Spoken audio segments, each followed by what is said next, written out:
ದೇವ್ರೇ ಗಣೇಶ, ದಯವಿಟ್ಟು ನನಗೆ ಆಶೀರ್ವಾದ ಮಾಡಪ್ಪ, ಒಳ್ಳೆ ಕೆಲಸ ಸಿಗ್ಲಿ ಅಂತ ನಿನ್ನೆ ನಂಬ್ಕೊಂಡು ಹೋಗ್ತಾ ಇದ್ದೀನಿ. ಪ್ರಸಾದ ತಗೊಂಡು ಹೋಗ್ತೀನಿ, ಬಾಯ್ ಗಣೇಶ ಅಂತ ದೇವ್ರ ಹತ್ರ ಸಿಕ್ಕಾಬಟ್ಟೆ ಬೇಡ್ಕೊಂಡು ಇಂಟರ್ವ್ಯೂಗೆ ಹೋಗ್ತಿದ್ದಾಳೆ ನಮ್ಮ ಬಜಾರಿ ಸಪ್ತಮಿ. ಮೀನಿನಂತ ಕಣ್ಣಲ್ಲಿ ವಟ ವಟ ಅಂತ ಮಾತಾಡ್ಕೊಂಡು ಮಾತಲ್ಲೇ ಮನೆ ಕಟ್ಟೋಳು. ನೋಡೋಕೆ ಸುಂದರವಾಗಿದ್ದಾಳೆ, ಅಪ್ಪ ಅಮ್ಮ ಇಲ್ಲ, ಒಬ್ನೇ ತಮ್ಮ ಇದ್ದಾನೆ, ಆದ್ರೆ ಹೃದಯದಲ್ಲಿ ಹೋಲಿದೆ ಅಂತ ಆಸ್ಪತ್ರೆಯಲ್ಲಿದ್ದಾನೆ ಅವನು. ಅವನು ಹುಟ್ಟಾಗಿಂದ ಮನೆಯಲ್ಲಿ ಇರೋಕ್ಕಿಂತ ಜಾಸ್ತಿ ಆಸ್ಪತ್ರೆಯಲ್ಲೇ ಕಳೆದಿದ್ದಾನೆ. ಅವನ ಅಮ್ಮ ಇರೋವರೆಗೂ ತಮ್ಮ ಮತ್ತೆ ಇವಳನ್ನ ಚೆನ್ನಾಗಿನೇ ನೋಡ್ಕೊಳ್ತಾ ಇರ್ತಾರೆ. ಆದ್ರೆ ಅವರು ತೀರ್ಕೊಂಡ್ಮೇಲೆ ಜವಾಬ್ದಾರಿ ಇವಳ ಮೇಲೇನೆ. PGಯಲ್ಲಿ ಇದ್ಕೊಂಡು BCom ಕರೆಸ್ಪಾಂಡಿಂಗ್ ಡಿಗ್ರಿ ಮಾಡ್ತಾ ಸಿಕ್ಕ ಕೆಲಸ ಮಾಡ್ತಾ ಇದ್ದಾಳೆ ಸಪ್ತಮಿ. ನಮ್ಮ ಸಪ್ತಮಿ ಯಾರ ತಂಟೆಗೂ ಹೋಗಲ್ಲ, ಅವಳ ತಂಟೆಗೆ ಬಂದ್ರೆ ಬಿಡೋಳೆ ಅಲ್ಲ. ಈ ಕೆಟ್ಟ ಪ್ರಪಂಚದಲ್ಲಿ ತನ್ನ ಮಾತುಗಳನ್ನೇ ಅಸ್ತ್ರವಾಗಿಟ್ಕೊಂಡು ಜೀವನ ಮಾಡ್ತಾ ಇದ್ದಾಳೆ. ಇವಾಗ ಒಂದು ಸೇಲ್ಸ್ ಗರ್ಲ್ ಕೆಲ್ಸಕ್ಕೆ ಇಂಟರ್ವ್ಯೂಗೆ ಹೋಗ್ತಾ ಇದ್ದಾಳೆ. ಆಟೋದಲ್ಲಿ ಹೋದ್ರೆ ದುಡ್ಡು ಖರ್ಚಾಗತ್ತೆ ಅಂತ 2 ಕಿಲೋಮೀಟರ್ ಇರೋ ಜಾಗಕ್ಕೆ ನಡ್ಕೊಂಡೇ ಬರ್ತಾ ಇದ್ದಾಳೆ. ಆದ್ರೆ ಅವಳು ತುಂಬಾ ಲೇಟ್ ಆಗಿ ಬಂದ್ಬಿಟ್ಟಿದ್ದಾಳೆ. ಅಲ್ಲಿ ಹೋಗಿ ನೋಡಿದ್ರೆ ಆಗ್ಲೇ ಎಲ್ಲ ವೇಕೆನ್ಸಿ ಫುಲ್ ಆಗ್ಬಿಟ್ಟಿರುತ್ತೆ. ಹಾಗೆ ನೋಡಿ ಬೇಜಾರ್ ಮಾಡ್ಕೊಂಡು ರೋಡಲ್ಲಿ ಯಾವುದೇ ಪ್ರಜ್ಞೆ ಇಲ್ಲದೆ ಸುಮ್ಮನೆ ನಡ್ಕೊಂಡು PG ಕಡೆ ಹೋಗ್ತಾ ಇದ್ದಾಳೆ. ಹಿಂದೆಯಿಂದ ಒಂದು ಕಾರು ಎಷ್ಟೇ ಹಾರ್ನ್ ಮಾಡಿದ್ರು ಪರಿವೇ ಇಲ್ಲದೆ ಸುಮ್ಮನೆ ಹೋಗ್ತಾ ಇದ್ದಾಳೆ ಸಪ್ತಮಿ. ಕಾರ್ ಓಡಿಸ್ತಾ ಇದ್ದವನ್ಗೆ ಕೋಪ ಬಂದು ಹಾಗೆ ಗಾಡಿ ನಿಲ್ಲಿಸಿ ಇವಳ ಹತ್ರ ಓಡ್ ಬಂದು, ಅಮ್ಮವ್ ನೀನೇನ್ ಮೆಂಟಲ್ಲ ಏನು? ನಿಮ್ ಅಪ್ಪಂದ ರೋಡು ಹೀಗೆ ಗೂಳಿ ತರ ಹೋಗ್ತಾ ಇದೆಯಾ? ಯಾವ ಕರ್ಮನೋ ಸಾಯೋಕೆ ಎಲ್ಲಿಂದ ಬರ್ತಿರೋ ಅಂತ ಬಾಯಿಗೆ ಬಂದ್ ಹಂಗೆ ಬೈತಾನೆ. ಆದ್ರೆ ಹುಡುಗಿಗೆ ಚೂರು ಕಿವಿಗೂ ಬೀಳ್ತಾ ಇಲ್ಲ. ಆ ವ್ಯಕ್ತಿ ಅವಳ ಕೈ ಹಿಡಿದು ಏನಮ್ಮ ಕಿವುಡಿನ ಅಂತ ಅಲ್ಲಾಡಿಸ್ತಾನೆ ಅಷ್ಟೇ. ಆಗ ಸಪ್ತಮಿ, ಏಯ್ ಯಾವನವನು ನಡು ಬೀದಿಲಿ ಹಾಡು ಹಗಲಲ್ಲಿ ಈ ಸಪ್ತಮಿ ಮೈ ಮುಟ್ಟೋನು? ಮಗನೆ ಹಾಗೆ ಒಂದ್ ಕೊಟ್ಟ ಅಂದ್ರೆ ನೋಡು ಸೀದಾ ಪರಪ್ಪನ್ ಅಗ್ರಹಾರಕ್ಕೆ ಪಾರ್ಸಲ್ ಆಗ್ಬಿಡ್ತೀಯ. ಯಾವನೋ ನೀನು ಅಂತ ಹೊಡಿಯೋಕೆ ಹೋಗ್ತಾಳೆ. ಇದನ್ನ ನೋಡಿದ ಡ್ರೈವರ್, ಯಪ್ಪಾ ಇದು ದೆವ್ವನೇ ಇರ್ಬೇಕು ಅನ್ಕೋತಾನೆ.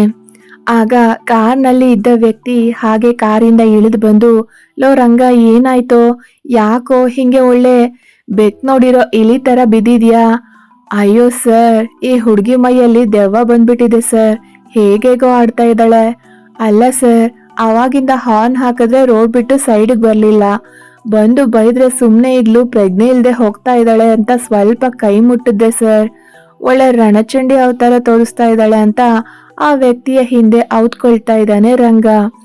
ನಮ್ಮ ಹುಡುಗಿಗೆ ಅವನು ಬೈದಿದ್ದಾನೆ ಅಂತ ಗೊತ್ತಾದ ತಕ್ಷಣವೇ ಸಿಟ್ಟು ನೆತ್ತಿಗೇರಿ ಹಾಗೆ ಬ್ಲಾಸ್ಟ್ ಆಗ್ಬಿಡ್ತಾಳೆ.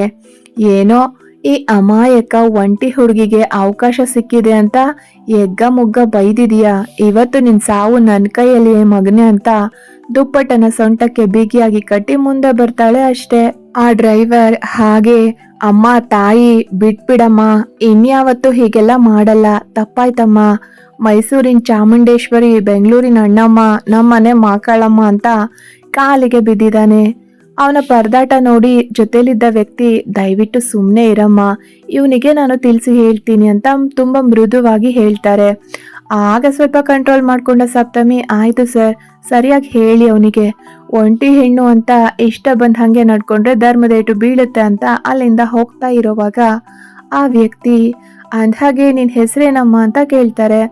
ಸಪ್ತಮಿ ಅಂತ. ಯಾಕೆ ಸರ್ ಅಂತ ಕೇಳಿದಾಗ, ಯಾಕೋ ಇಲ್ಲಮ್ಮ, ನೀನು ನೋಡೋದಕ್ಕೆ ನನ್ನ ಸೊಸೆ ಥರನೇ ಇದೆಯಾ, ಅದಕ್ಕೆ ಕೇಳಿದೆ ಅಂದಾಗ ಸಪ್ತಮಿ, ಓ ಹೌದಾ ಸರ್, ನನ್ನ ಹೆಸರು ಸಪ್ತಮಿ ಅಂದಾಗ, ಹೌದೇನಮ್ಮ, ಈಗಿನ ಕಾಲದಲ್ಲಿ ನಿನ್ನಷ್ಟು ಶುದ್ಧ ಮನಸ್ಸಿನ ಹುಡುಗಿ ತುಂಬ ಕಡಿಮೆ ಕಣಮ್ಮ, ಒಳ್ಳೇದಾಗ್ಲಿ ಮಗು ಅಂತಾರೆ ಅವರು. ಹಾಗೆ ಡ್ರೈವರ್ ಮನಸ್ಸಲ್ಲಿ, ಇವಳು ಯಾವ ಆ್ಯಂಗಲಿಂದ ಒಳ್ಳೆಯವಳ ಥರ ಕಾಣಿಸ್ತಾಳೆ, ಮಗು ಅಂತೆ, ಒಳ್ಳೆ ಬಜಾರಿ ಥರ ಇದ್ದಾಳೆ ಅಂತ ಬೈಕೋತಾ ಇರ್ತಾನೆ. ಹಾಗೆ ಆ ವ್ಯಕ್ತಿ, ಸಪ್ತಮಿ ನನ್ನ ಹೆಸರು ಶ್ರೀರಾಮ್, ಮೈಕೋ ಕಂಪ್ನಿ ಹೆಸರು ಕೇಳಿದ್ಯಾ ಅಂತ ಕೇಳಿದಾಗ ಸಪ್ತಮಿ, ಹ್ಞೂ ಸರ್, ಫೇಮಸ್ ಕಂಪನಿ ಸರ್ ಅಂತಾಳೆ. ಆ ವ್ಯಕ್ತಿ, ತಗೋ ಇದು ನನ್ನ ವಿಸಿಟಿಂಗ್ ಕಾರ್ಡ್, ನಿನ್ಗೆ ಕೆಲಸ ಬೇಕಾದ್ರೆ ನನ್ನನ್ನು ಬಂದು ನೋಡು, ಯಾಕೋ ನಿನ್ನನ್ನು ನೋಡಿದ್ರೆ ಸಹಾಯ ಮಾಡಬೇಕು ಅನ್ನಿಸ್ತಾ ಇದೆ, ಹುಷಾರಮ್ಮ ಬರ್ತೀನಿ ಅಂತ ಹೇಳಿ ಅಲ್ಲಿಂದ ಹೋಗ್ತಾರೆ. ಡ್ರೈವರ್ ಅಂತೂ ಅವರಿಗಿಂತ ಮುಂಚೆನೆ ಓಡ್ ಹೋಗ್ತಾನೆ. ಸಪ್ತಮಿಗೆ ನಗು ತಡೆಯೋಕೆ ಆಗದೆ ಅವರನ್ನ ನೋಡಿ ನಗ್ತಾಳೆ. ಕಾರಲ್ಲಿ ಕೂತ ವ್ಯಕ್ತಿ, ಮನಸ್ಸಲ್ಲಿಯೇ ಸಪ್ತಮಿ ಆದಷ್ಟು ಬೇಗ ನನ್ನನ್ನ ಹುಡುಕೊಂಡು ಬಾರಮ್ಮ, ನಿನ್ನ ಕಡೆಯಿಂದ ತುಂಬಾ ದೊಡ್ಡ ಕೆಲಸ ಆಗ್ಬೇಕಾಗಿದೆ, ಇದ್ರಲ್ಲಿ ನನ್ನ ಸ್ವಾರ್ಥ ಕೂಡ ಇದೆ, ಆದ್ರೆ ನನಗೆ ಅನಿವಾರ್ಯ ಅಂದ್ಕೊಂಡು ರಂಗ ಮನೆಗೆ ಹೋಗು ಅಂತಾರೆ. ಸಪ್ತಮಿ ತನ್ನ ಮುಂದೆ ಹೋದ ಕಾರನ್ನ ನೋಡ್ತಾ ತನಗೆ ಬೇಕಾದ ಹಾಗೆ ಹಾಡೋಕೆ ಶುರು ಮಾಡ್ತಾಳೆ. ಅಬ್ಬಾ, ಬಯಸದೆ ಬಂದ ಕೆಲ್ಸ, ಖುಷಿ ಆಯ್ತು ಮನಸ್ಸೆ. ಅಯ್ಯೋ, ಇದೇನಾದ್ರೂ ಕನ್ಸ, ಆದ್ರೆ ಸಾಕಪ್ಪ ನನ್ಸು. ಹೀಗೆ ಏನೇನೋ ಹೇಳ್ಕೊಂಡು ಖುಷಿಯಾಗಿ PG ಕಡೆ ಹೊರಡ್ತಾಳೆ. ಹೋಗ್ತಾ ಹಾಗೆ ರಾತ್ರಿ ಊಟಕ್ಕೆ ಪುಟ್ಟಕ್ಕನ ಅಂಗಡಿಲಿ ಚಿತ್ರಾನ್ನ ತಗೊಂಡ್ ಹೋಗ್ತಾಳೆ. ಸಪ್ತಮಿಯಿಂದ ಆಗ್ಬೇಕಾಗಿರೋ ಕೆಲ್ಸ ಯಾವುದು? ಸಪ್ತಮಿಗೆ ಯಾವ ಕೆಲ್ಸ ಸಿಗುತ್ತೆ? ನಾಳೆ ಕೆಲ್ಸ ಸಿಗೋದು ಗ್ಯಾರಂಟಿ ಅಂತ ಖುಷಿಯಾಗಿ ಹಾಡ್ತಾ ಪುಟ್ಟಕ್ಕನ ಅಂಗಡಿಯಲ್ಲಿ ರಾತ್ರಿ ಊಟಕ್ಕೆ ಚಿತ್ರಾನ್ನ ತಗೊಂಡು PGಗೆ ಬರ್ತಾಳೆ ಸಪ್ತಮಿ. ಸಪ್ತಮಿ PGಗೆ ಬಂದು ಹಾಯ್ ಮಾನ್ಯ ಅಂತ ತನ್ನ ರೂಮ್ ಮೇಟ್ ಮಾನ್ಯಾಳನ್ನ ಮಾತಾಡಿಸ್ತಾಳೆ. ಮೊಬೈಲಲ್ಲಿ ಏನೋ ನೋಡ್ತಾ ಕೂತಿದ್ದ ಮಾನ್ಯ, ಏನೇ ಹಾಯ್ ಬಾಯ್ ಅನ್ನೋದು, ಹೀಗೆ ಓಡಾಡ್ತಾ ಇರ್ತೀಯಾ ಅಥವಾ ನನ್ನ ಹತ್ರ ಮಾಡಿದ ಸಾಲ ವಾಪಸ್ ಕೊಡ್ತೀಯಾ ಅಂತ ಕೇಳಿದಾಗ ಸಪ್ತಮಿಗೆ ತುಂಬಾನೇ ಸಿಟ್ಟು ಬರುತ್ತೆ. ಆದ್ರೆ ಇವಳಿಗೇನಾದ್ರು ಅಂದ್ರೆ ಅಷ್ಟೇ, ಮುಗೀತು ನನ್ನ ಕತೆ, ಕೊಟ್ಟಿರೋ ದುಡ್ಡನ್ನ ವಾಪಸ್ ಕೇಳ್ತಾಳೆ. ಇವಾಗ ನಾನು ಇದಕ್ಕಿದ್ದ ಹಾಗೆ 20,000 ಎಲ್ಲಿಂದ ತರ್ಲಿ? ಥೂ, ಮನೆ ಹಾಳಿ, ತಿಂದು ತಿಂದು ಹೆಂಗ್ ಉಬ್ಬಿದಾಳೆ ನೋಡು, ಎಮ್ಮೆ, ಥೂ ಹಂದಿ ಅಂತ ಹೀಗೆ ತುಟಿಯಲ್ಲಿ ನಗು ಇಟ್ಕೊಂಡು ಮನಸ್ಸಲ್ಲಿ ಎಗ್ಗ ಮುಗ್ಗ ಬೈತಾ ಇದ್ದಾಳೆ ಸಪ್ತಮಿ. ಅಯ್ಯೋ ಮಾನ್ಯ, ನಾಳೆಯಿಂದ ನನ್ನ ಲೆವೆಲ್ ಚೇಂಜ್ ಆಗುತ್ತಮ್ಮ, ನನ್ನ ಟ್ಯಾಲೆಂಟ್ ನೋಡಿ ಅವರೇ ಕರೆದು ಕೆಲಸ ಕೊಡ್ತೀನಿ ಅಂತ ಹೇಳಿದ್ದಾರೆ, ಆದಷ್ಟು ಬೇಗ ನಿನ್ ದುಡ್ಡು ವಾಪಸ್ ಕೊಡ್ತೀನಿ, ಯಾವಳಿಗ್ ಬೇಕು ನಿನ್ನ ಜುಜುಮಿ?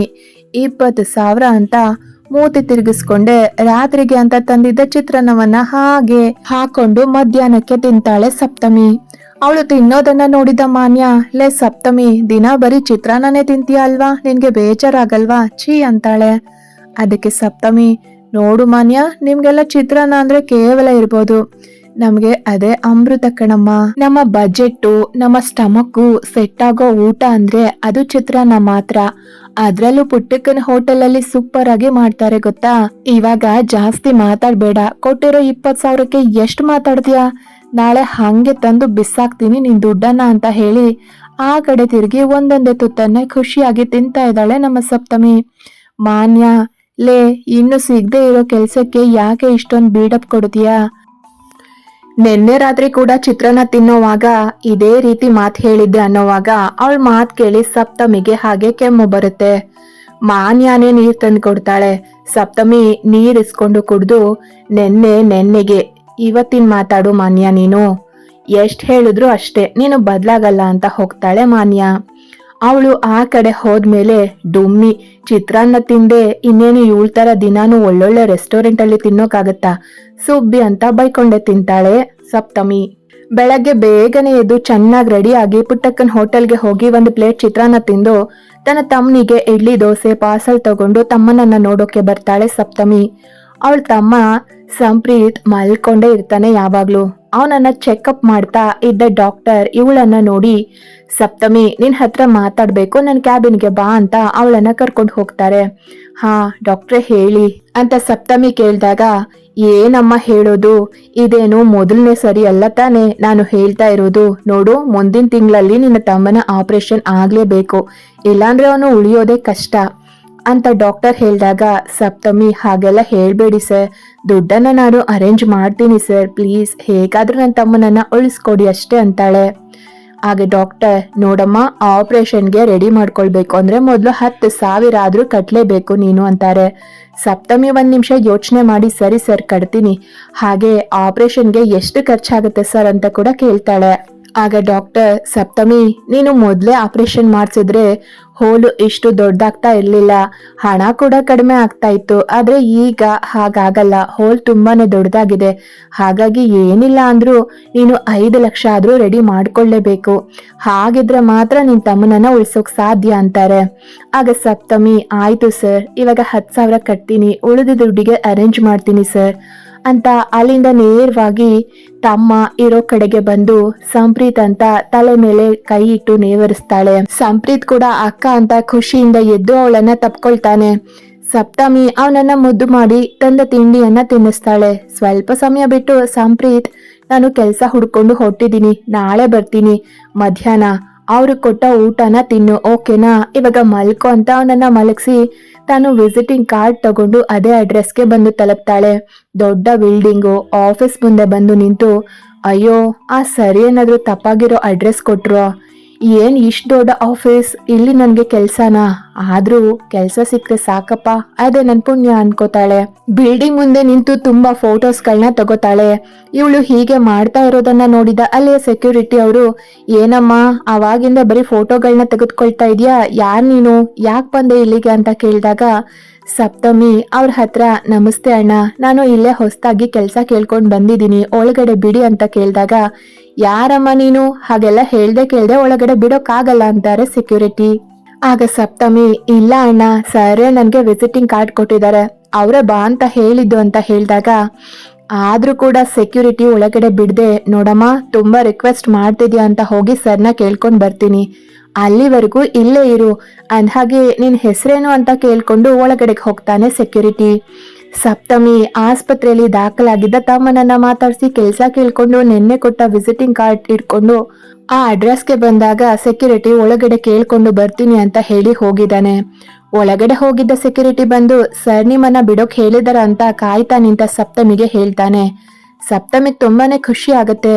ಅಯ್ಯೋ ಹೇಳಿಲ್ವಾ ಅಂಕಲ್, ಅವರಿಗೆ ನನ್ನ ಬಗ್ಗೆ ತುಂಬಾನೇ ಕಾಳಜಿ, ನಾನು ಅವರಿಗೆ ತುಂಬಾ ಗೊತ್ತಿರೋಳೆ, ಸುಮ್ನೆ ನೀವು ತೊಂದ್ರೆ ತಗೊಂಡ್ರಿ ನೋಡಿ, ಇವಾಗ ಅವರು ಬರೋದಕ್ ಹೇಳಿದ್ದಾರೆ, ಮತ್ತೆ ನನ್ನ ಕಾಯಿಸಿದ್ದಕ್ಕೆ ನಿನ್ಗೇನು ಬೈದಿಲ್ಲ ತಾನೆ ಅಂತ ಕೇಳ್ತಾಳೆ.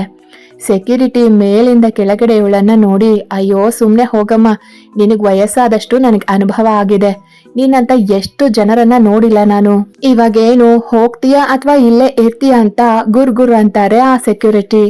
ಆಗ ಸಪ್ತಮಿ, ಅಯ್ಯೋ ಹಾಗೆಲ್ಲ ಮಾಡ್ಬೇಡಿ, ನೀವು ನನ್ನ ಪಾಲಿನ ದೇವ್ರಿದ್ದಂಗೆ ಅಂಕಲ್, ಥೋ ಅಂಕಲ್ ಅಲ್ಲ ಅಣ್ಣ ಅಂತ ಕೈ ಮುಗಿತಾಳೆ. ಸೆಕ್ಯೂರಿಟಿ ಕೂಡ ಸರಿ ಆಯ್ತು, ಒಳಗಡೆ ಹೀಗೆಲ್ಲ ಕೋತಿ ತರ ಆಡ್ಬೇಡ, ಸರ್ ತುಂಬಾನೇ ಸ್ಟ್ರಿಕ್ಟು, ಸುಮ್ನೆ ಹೋಗು ಅಂತ ಬೈದು ಕಳಿಸ್ತಾರೆ. ಸಪ್ತಮಿ ಆಯ್ತು ಅಣ್ಣ ಅಂತ ಒಳಗಡೆಗೆ ಬರ್ತಾಳೆ. ಒಳಗಡೆ ಆಫೀಸ್ ನೋಡಿ ತುಂಬಾ ಚೆನ್ನಾಗಿದೆ. ವಾವ್ ಸಪ್ತಮಿ, ಯಾವ ಜನ್ಮದಲ್ಲಿ ಪುಣ್ಯ ಮಾಡಿದ್ಯೋ ಗೊತ್ತಿಲ್ಲ ಕಣೆ, ಇಷ್ಟು ರಾಯಲ್ ಆಫೀಸ್ ಅಲ್ಲಿ ಕೆಲಸ ಮಾಡೋಕೆ. ಇಲ್ಲಿ ಕೆಲಸ ಮಾಡೋದನ್ನ ಫೋಟೋ ತಗೊಂಡು ಸ್ಟೋರಿ ಹಾಕ್ಬೇಕು, ಎಲ್ರು ನೋಡಿ ಹೊಟ್ಟೆ ಉರ್ಕೋತಾರೆ ಅಂತ ಮನಸ್ಸಲ್ಲಿ ಏನೇನೋ ಯೋಚನೆ ಮಾಡ್ತಾ ಇರ್ತಾಳೆ. ಆಗ ಅಲ್ಲಿಗೆ ಬಂದ ಬಾಸ್ ಸೂರ್ಯನಾರಾಯಣ ಅವರು, ಸಪ್ತಮಿ ಇಲ್ಲೇ ನಿಂತ್ಕೊಂಡ್ಬಿಟ್ಟಿದ್ಯಾ, ಬಾ ಒಳಗಡೆ ಅಂತ ಅವಳನ್ನ ಕರ್ಕೊಂಡು ತಮ್ಮ ಕ್ಯಾಬಿನ್ಗೆ ಹೋಗ್ತಾರೆ. ಸಪ್ತಮಿ, ಏನಿಲ್ಲ ಸರ್, ಹಾಗೆ ನಿಂತಿದ್ದೆ ಅಂತ ಅವ್ರ ಜೊತೆ ಒಳಗಡೆಗೆ ಹೋಗ್ತಾಳೆ. ಸರ್ ನನ್ಗೆ ಕೆಲ್ಸ ಸಿಗುತ್ತೆ ಅಂತ ಹೇಳಿದ್ರಿ, ಅದಕ್ಕೆ ಬಂದೆ ಅಂತ ಹೇಳಿದಾಗ, ಸಪ್ತಮಿ ನೀನು ಕೆಲ್ಸ ಯಾಕೆ ಹುಡುಕ್ತಾ ಇದೀಯಾ, ನಿಂದು ಇನ್ನೂ ಡಿಗ್ರಿ ಕಂಪ್ಲೀಟ್ ಆಗಿಲ್ಲ ಅಲ್ವಾ ಅಂತ ಕೇಳಿದಾಗ, ಸಪ್ತಮಿ, ಸರ್ ಅದು ನನಗೆ ನನ್ನ ಕಾಲ್ ಮೇಲೆ ನಿಲ್ಲೋಕೆ ಇಷ್ಟ ಸರ್, ಹಾಗಾಗಿ ನಾನು ಈಗಾಗಲೇ ಕೆಲಸ ಹುಡುಕ್ತಾ ಇದ್ದೀನಿ ಅಂತ ಹೇಳಿದಾಗ, ಓ ಹೌದಾ, ಒಳ್ಳೇದು, ಆದ್ರೆ ಸಪ್ತಮಿ ನಿನ್ನ ಓದಿಗೆ ತಕ್ಕಂತೆ ಇಲ್ಲಿ ಕೆಲಸ ಇಲ್ಲ ಕಣಮ್ಮ ಅಂತ ಹೇಳಿದ ಕೂಡಲೇ ಸಪ್ತಮಿ ಕಣ್ಣಲ್ಲಿ ಅಣೆಕಟ್ಟು ಒಡೆದು ನೀರು ಹರಿಯೋಕೆ ಸಿದ್ಧವಾಗ್ತಾ ಇತ್ತು.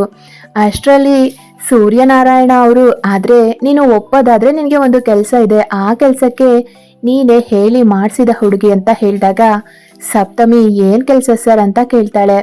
ಏನೇ ಆದ್ರೂ ಹೇಳಿ, ನನ್ಗೆ ಕೆಲಸದ ಅವಶ್ಯಕತೆ ತುಂಬಾನೇ ಇದೆ ಅಂತ ಕೇಳಿಕೊಳ್ತಾಳೆ. ಆಗ ಸೂರ್ಯನಾರಾಯಣ ಅವರು ನಿಧಾನಕ್ಕೆ ಕೆಲಸದ ಬಗ್ಗೆ ತಿಳಿಸಿ ಹೇಳ್ತಾರೆ. ಸಪ್ತಮಿ ಸ್ವಲ್ಪ ಹೊತ್ತು ಯೋಚನೆ ಮಾಡಿ ತಮ್ಮನ ಸ್ಥಿತಿ ಬಗ್ಗೆ ಗಮನ ಇಟ್ಕೊಂಡು, ಸರಿ ಸರ್ ನಾನು ಈ ಕೆಲಸನೇ ಮಾಡ್ತೀನಿ ಅಂತ ಒಪ್ಕೊಳ್ತಾಳೆ. ಸೂರ್ಯನಾರಾಯಣ ಅವರು, ದಯವಿಟ್ಟು ಇಂಥ ಕೆಲಸನ ಅಂತ ನನ್ನ ಬಗ್ಗೆ ತಪ್ಪಾಗಿ ತಿಳಿಬೇಡ, ಈ ತರ ಮಾಡೋದು ನನಗೆ ತುಂಬಾ ಅನಿವಾರ್ಯ, ಆದ್ರೆ ಇದರಲ್ಲಿ ಯಾವುದೇ ರೀತಿ ಕೆಟ್ಟ ಉದ್ದೇಶ ಇಲ್ಲ, ದಯವಿಟ್ಟು ನನಗೆ ಸಹಾಯ ಮಾಡು ಅಂತ ಕೈ ಮುಗಿತಾರೆ.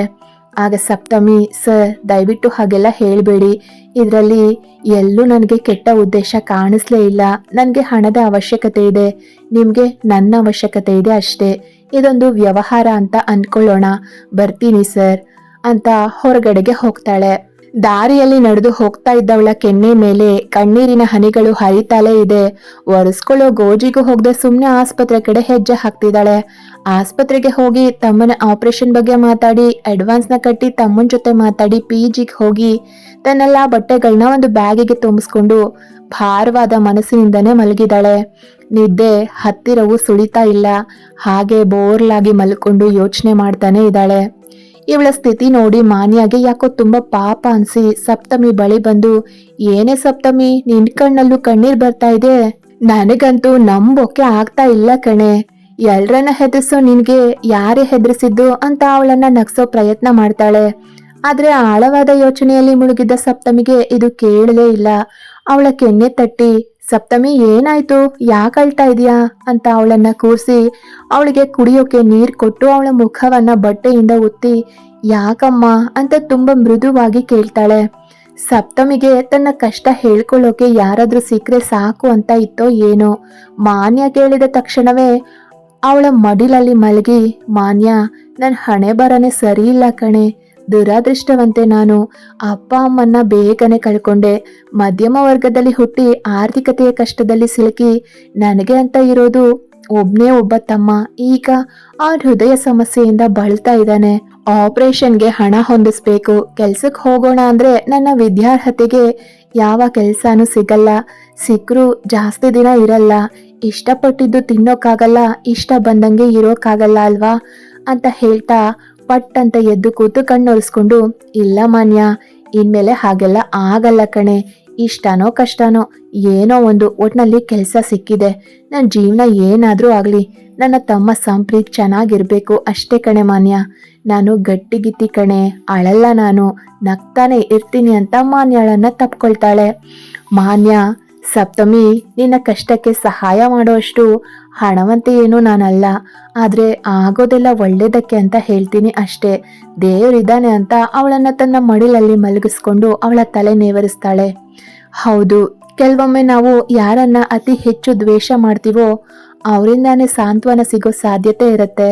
ಎಲ್ಲದಕ್ಕೂ ಕಾಲನೇ ಉತ್ತರ ಕೊಡುತ್ತೆ. ಕತೆ ಮುಂದುವರಿಯುತ್ತೆ. ಯಾರೆಲ್ಲ ಸಬ್ಸ್ಕ್ರೈಬ್ ಮಾಡ್ಕೊಳ್ದೆ ಕತೆ ಕೇಳ್ತಾ ಇದ್ರೆ ದಯವಿಟ್ಟು ಸಬ್ಸ್ಕ್ರೈಬ್ ಮಾಡಿಕೊಂಡು ಕತೆಗಳನ್ನ ಕೇಳಿ.